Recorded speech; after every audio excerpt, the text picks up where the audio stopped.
What's the preparation like for a Super Bowl, and how have you brought that kind of learning and preparation to your business? Well, the preparation really starts all year, and obviously, teams that have great success have great leaders, and those great leaders do the same thing business leaders do. They work harder than everybody else, and so when you could walk into a 49er locker room back in the 80s and 90s and see guys like Jerry Rice and guys like Joe Montana and guys like Steve Young and Ronnie Lott getting there early, watching extra film, running extra sprints, lifting weights after practice.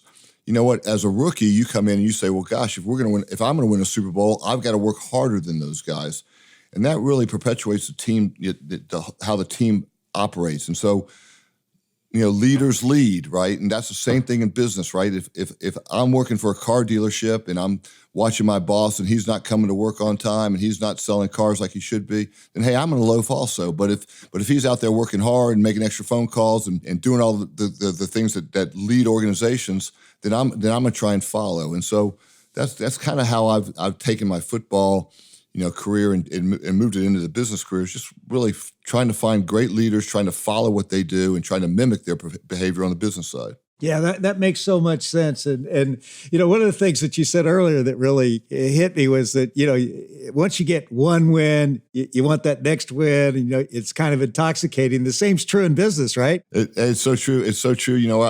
When I walk into young companies, I tell them the same story. I say, listen, this is how it happens in football. In August, you sit in a room with 100 guys, and Bill Walsh, the coach or the head coach of the 49ers, would stand up and say, "Hey, listen, the 56 guys are going to make this team, and our only goal is to win the Super Bowl. Anything other than that is a failure.